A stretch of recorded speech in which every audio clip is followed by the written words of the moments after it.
다윗의 노년에 기록된 것으로 알려집니다. 중요한 것은 다윗의 전 생애를 통해서 가장 힘들어했던 부분이 오늘 본문에서 다루어지고 있습니다. 그것은 다윗의 문제만이 아니라 오늘날 우리 모든 신앙인들이 고민하는 문제예요. 그것은 한마디로 말하면 하나님 잘 섬기는데도 고난이 온단 말이죠.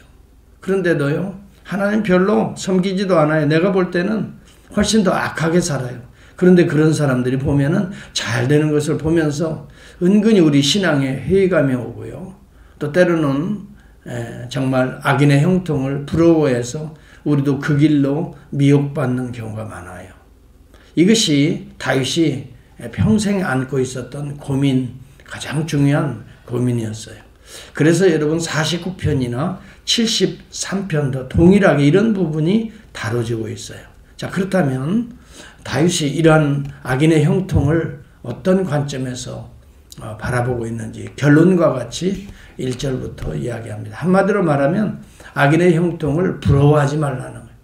그것 때문에 불평하거나 그것 때문에 행여라도 시기하지 말라 이거예요. 이거 어리석은 일이라는 거죠. 이것은 하나님과의 관계에서 생각하지 않는다는 거예요.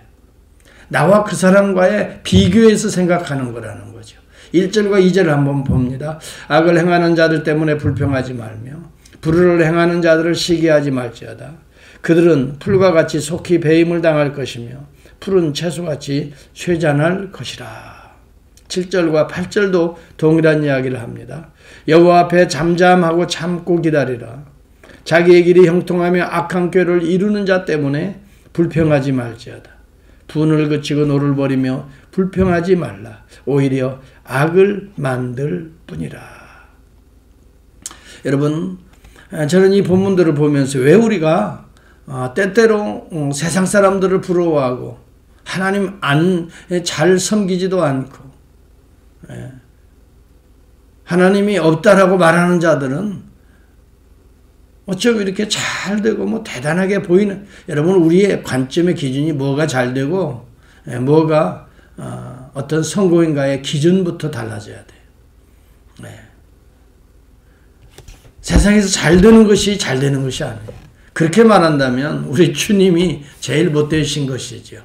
주님이 얼마나 3년 동안도 공생의 기간도 고난받고 무시와 멸시와 박해를 당하고 십자가에까지 죽으시기까지 얼마나 세상적으로 보면은 가장 뭐라고 할까요? 힘든 삶을 사신 거 아니에요. 고통의 삶이지요. 그렇기 때문에 우리가 기준을 어디다 두느냐가 중요한 거예요. 우리의 삶의 기준을 어디다 두고 평가를 할 건가? 하나님과의 관계에서 평가해야 돼요.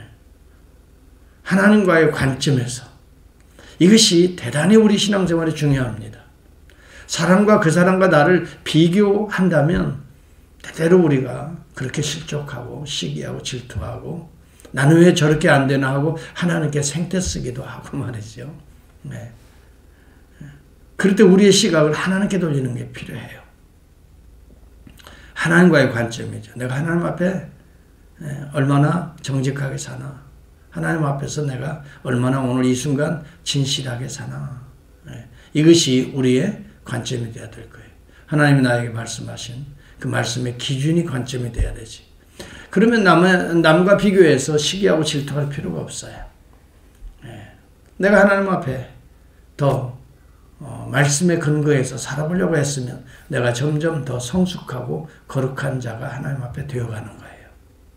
성화가 하나님 앞에 더 깊이 이루어지는 것을 우리는 영적 승리라고 말합니다. 이제 예수 믿은 사람하고 오래 예수를 믿은 사람하고 성화의 깊이가 달라요. 하나님과의 관계가 달라요. 얼마나 깊이 사랑하고 얼마나 매 순간 진실하고 정직하게 살아가나. 여기 9절에 보면 진실로 악을 행하는 자들은 끊어질 것이나 여호와를 소망하는 자들은 땅을 차지하리로다. 이것은 종말론적입니다. 지금 당장 보기에는 악이 흥행하고 대단해 보이는 것 같아도 언젠가 주님 앞에 쓰게 될 때는 우리 모두가 다 쓰잖아요. 200년, 300년 살지 못하잖아요. 어느 분은 60세도 살기도 하고 70, 80, 90 하나님의 정한 때까지 살아가고 그 다음부터는 뭐예요? 심판이 있으리니 그랬잖아요. 예. 사람이 죽는 것은 한번 정한 이치예요. 하나님의 정하신 이치란 말이죠. 하나님 앞에 쓰게 돼요.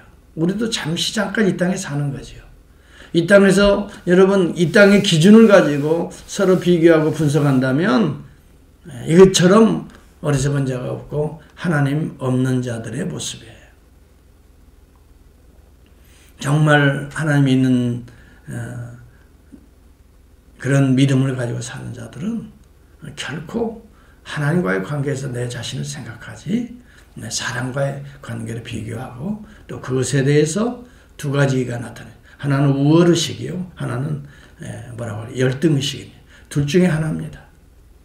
아, 내가 저 사람보다 더 많이 가지고 더 고위층이고 더 이거 우월의식 아니에요. 우월의식 역시 하나님 앞에 교만한 거죠.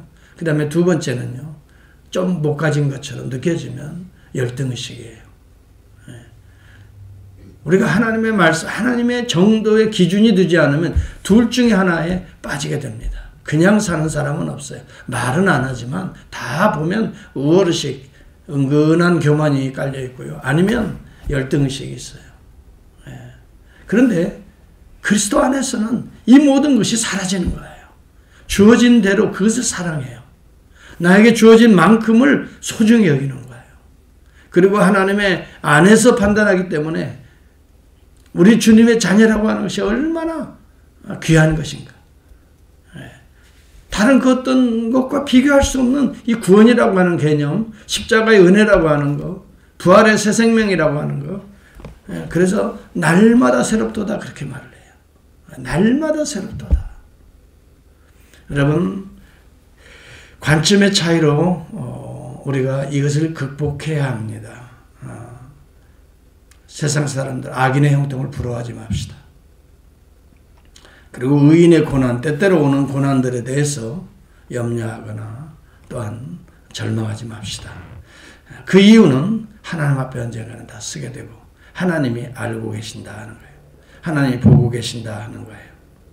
네. 여러분 악인의 형통 가운데 우리가 생각하면 이 지금 다윗의 시편 안에요.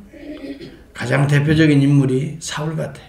그는 왕이고 권력이고 그런데 그는 계속해서 다윗을 괴롭히잖아요. 다윗은 하나님 앞에 정직하게 사는데도 어려움을 당하잖아요. 그렇지만 마지막을 보세요. 하나님께서 어떻게 하시나? 하나님이 안 보고 계셨나요? 하나님께서 그 문제를 그냥 뒤로 하셨나요? 마침내 자기 교만에 의해서 하나님까지 그 음성까지 말씀까지 불순종하고 아말렉 왕 아각을 처단하라고 함에도 불구하고 살려두고 좋은 기름진 것들 하나님을 속이고 제사 드리기 위해서 살려놨다고 그러고 하나님이 그를 버리시잖아요. 여러분 사울도 처음에는 겸손하기 시작했어요. 성령이 충만했어요. 예언자 가운데 있었어요. 그래서 하나님이 그를 왕으로 기름 부어 주도록 했어요. 그런데 그가 교만하잖아요. 뭐가 있는 모든 것이 자기 손아귀에 놀아나잖아요. 그런데 다윗을 보면서 시기하고 질투하잖아요. 비교하잖아요. 하나님과의 관계를 보는 게 아니라 다윗과의 관계를 보는 거예요. 다윗은 만만이로다. 사울은 천천인데 다윗은 만만이로다. 사람들이 그런 이야기를 하는 소리를 듣고 다윗을 그 관점에서 보는 거예요. 여러분 어떤 관점, 이것을 우리는 프레임이라고 그래요. 대부분 우월의식을 갖고 있는 사람이나 열등의식을 갖고 있는 사람들은 자신의 프레임을 갖고 있어요. 세속적인 프레임이에요. 있으면 성공한 것이고 잘 되면 성공하는 것처럼 가진 것이 풍부하면 뭔가 행복한 것처럼 나름대로 이 세속적인 프레임을 가지고 모든 것을 보는 거예요. 없으면 불행한 것으로 생각. 천만에 그렇지 않아요. 여기 본문에도 나타납니다만 여러분 악인의 부요함보다 의인의 이런 작은 것이지만 의롭게 살지만은 작은 것이 오히려 그게 하나님 앞에 복이다라고 말하잖아요. 관점이 달라요. 프레임이 달라요. 보는 관점, 느끼는 관점. 여러분, 우리는 세속적인 관점으로 신앙을 판단해서는 안 돼요. 하나님의 관점에서 봐야 되는 거예요. 그렇게 해서 오늘 이 시대에 악인의 형통을 결코 부러워하지 마세요. 하나님이 보신다 생각하면 악인이 오히려 지금 어떻게 보이나요? 불안해 보이죠. 악인의 형통이 오히려 뭐가 돼요? 하나님이 보시는데 저렇게 되면 안 되는데 저러다가 큰일 나는데 오히려 저는 그런 마음이 자꾸 들더군요. 신앙생활 제대로 하지 아니하고 뭔가 잘 나가는 것처럼 세상에 빠져나가는 사람 보면 점점점 제가 불안해요. 저러다가 큰일 나는데 저 길로 가면 분명히 이렇게 될 텐데. 여러분, 오히려 악인의 형통을 하나님의 관점에서 본다면 오히려 불안한 거 아니에요? 그러나 의인의 여러분 고난은 고난이 와도 어려움이 와도 끝까지 기도해요. 끝까지 인내해요. 끝까지 맡겨진 자리에서 충성해요. 그런 사람들을 보면 저는 오히려 마음에 평안이 와요. 하나님이 반드시 축복해 주시겠구나. 여기 본문에도 말하지만 그 의인의 자손이 걸식함을 보지 못하였도다. 여러분, 저는 이 말씀을 너무너무 좋아합니다. 여호와께서 사람의 걸음을 정하시고 그의 길을 기뻐하시나니 그는 넘어지나 아주 엎드러지지 아니함은 여호와께서 그의 손으로 붙드심이로다. 내가 어려서부터 늙기까지 의인이 버림을 당하거나 그의 자손이 걸식함을 보지 못하였도다. 여러분, 걸식함이라는 건 경제적인 것을 말하는 게 아니에요. 하나님 안에서의 풍요로운 삶을 산다는 거예요. 물질이 많고 적음의 문제가 아니에요. 적어도 풍요롭게 살면 그게 부자인 거 아니겠어요? 높은 자리, 낮은 자리 문제가 아니에요. 하나님이 주신 그 직분에 충실하면 그 자리에서 하나님의 영광이 나타나고 그게 부유한 자 아닐까요? 저는 오히려 그러한 정말 마음과 자세가 하나님 안에서 행복한 삶이라고 해요. 고난이 와도요, 어려움이 와도 하나님께서 이 또한 나에게 주신 은혜의 선물이다 생각하고 또 그걸 진실하고 성실하게 극복하려고 하는 이 믿음, 이 의인의 삶 아니에요? 여기에서 우리 안에는 세상 사람들이 갖지 못한 하나님의 평강, 주님이 주시는 평안이 있잖아요. 내 마음을 지키시리라고 그랬잖아요. 아무것도 염려하지 말고 오직 모든 일에 기도와 간구로 너희 구할 것을 감사함으로 하나님께 아뢰라. 그리하면 모든 지각에 뛰어나신 하나님의 평강이 그리스도 안에, 예수 그리스도 안에서, 여러분 그리스도 안에는 크리스토스, 여러분 그리스도 안에서 내 마음과 생각을 지키시리라. 염려하지 맙시다. 두려워하지 맙시다. 중요한 건 어려울 때, 내가 힘들 때 하나님께 맡깁시다. 주께 맡기라라고 말하잖아요. 반드시 그 마음의 소원을 이루시리라. 5절도 보면 내 길을 여호와께 맡기라. 그를 의지하면 그가 이루시고, 6절에 보면 내 의를 빛같이 나타내시며 내 공의를 정오의 빛같이 하시리로다. 얼마나 이 말씀이 힘이 되는지 모르겠어요. 여러분, 우리가 이 말씀을 붙들고 오늘도 내일도 벌써 우리가 10년, 20년, 30년 우리 인생을 믿음으로 살아가고 여기까지 극복하고 나가잖아요. 사실 이런 말씀들이 없었다면 우리가 어려운 일을 만날 때에 쉽게 낭망할 거예요. 쉽게 절망하고요. 쓰러질 거예요. 근데 저는 분명히 이 말씀을 믿습니다. 그는 넘어지나 아주 엎드러지지 않는다는 이 말씀을 저는 마음에 항상 새기고 있어요. 힘들 때마다, 내가 또 실수하고 허물이 있을 때마다 내가 그래 넘어졌지만 우리 하나님의 은혜로 다시 일으켜 주실 거야. 약속했잖아. 우리 주님이 약속했잖아. 그리고 주님 앞에 기도합니다. 엎드립니다. 주님이 다시 힘을 주십니다. 다시 일어서게 합니다. 평생을 그렇게 살아가고 있는 것입니다. 뭐 그렇게 부러워할 게 뭐가 있어요?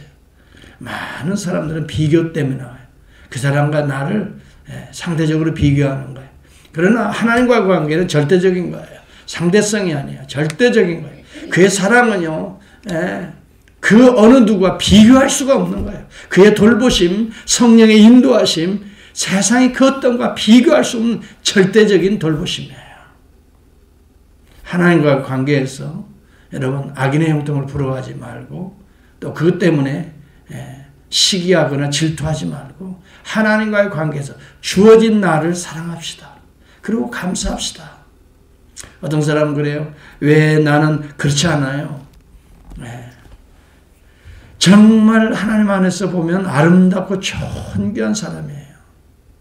저는 그것을 말씀을 항상 묵상하면서 또 설교 준비하면서 또 내 나름대로 생각하면서 저는 하나님 안에서 내 자신을 보면 너무너무 감사한 거예요. 내가 내 자신, 내 스스로를 판단해 보면 정말 미숙하고 어리석고 생각이 이렇게 수준 낮고 참 이런 존재가 난데 하나님을 어떻게 이렇게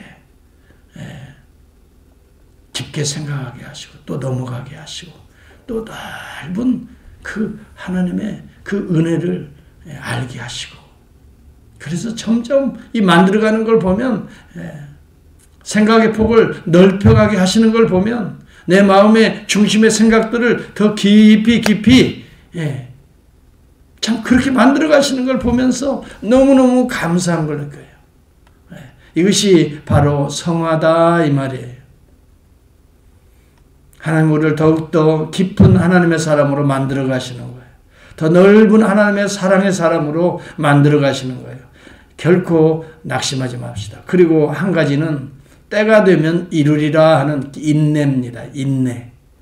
잘 참는 자가 구원을 이루는 자라고 성경은 말합니다. 여러분 불평하지 말고요. 잘 인내합시다. 그런데 인내는 내 힘으로는 안 됩니다. 우리 인간의 속성으로는 인내 못합니다. 대부분 보세요. 그래서 사람들이 분노를 많이 품어요. 그러나 이 분노를 억제하려고 많이들 노력합니다. 그러다 보니까 뭐가 생기냐면 스트레스가 발생하는 거예요. 어쩔 수 없어요. 그런데 성령이 인내하게 하시는, 성령이 내 안에서 역사하셔서 인내하게 하시는 것, 이것은 다른 문제예요. 스트레스가 아니에요. 기쁨이에요. 또 이기게 하시는구나. 이 고비를 넘어가면 하나님이 뭔가 또 다른 세계를 주시겠구나. 성령은 우리에게 약속하신 것들을 드러내 보여주시면서 인내하게 하시게 하거든요. 그래서 우리는 성령의 능력으로 인내할 때는요, 불평하면서 짜증내면서 어쩔 수 없이 또 지나가리라 하면서 내 마음에 다짐하고, 그게 아니에요. 기뻐하면서 즐거워하면서, 여러분 우리의 닥치는 모든 환경들을 즐거워하면서 인내하게 되는 것이요. 어느 분들은 그래 즐기라고 하잖아요. 어떤 문제가 있으면 즐기라 그래요. 우리는 성령 안에서 얼마든지 즐길 수 있어요. 고난도 즐길 수 있어요. 하나님이 주신 은혜의 기회로 안다면 이걸 통해서 더 놀라운 하나님을 더 깊이 알아갈 수만 있다면, 엎드리고 겸손해질 수만 있다면 이것처럼 놀라운 기쁨의 즐거움이 어디 있어요.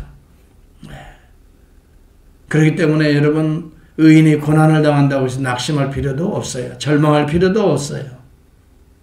하나님이 나를 더 성숙한, 더 거룩한 그리스도인으로 만들어 가시는 과정이다. 악인의 형통을 부러워하거나 시기할 필요가 없어요. 그건 왜 그래요?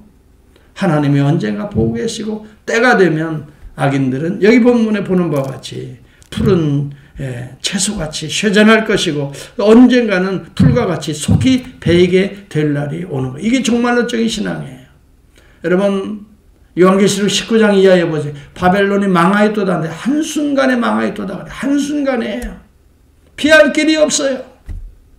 그 어느 권력자들도 세상의 왕들도 음란한 여인과 함께 이 술잔을 즐기며 쾌락과 향락과 부를 명예를 쌓았던 그들이 한순간에 망하였도다. 여러분 그런 때가 오는 거예요. 종말론적인 여러분 심판이 있어요. 그러나 우리는 그런 가운데서도 믿음의 사람들은 언제든지 어린 양의 보혈의 피로 우리의 더러운 옷을 빨고 흰옷을 입고 하나님의 보좌에 오른다는 걸 생각하고,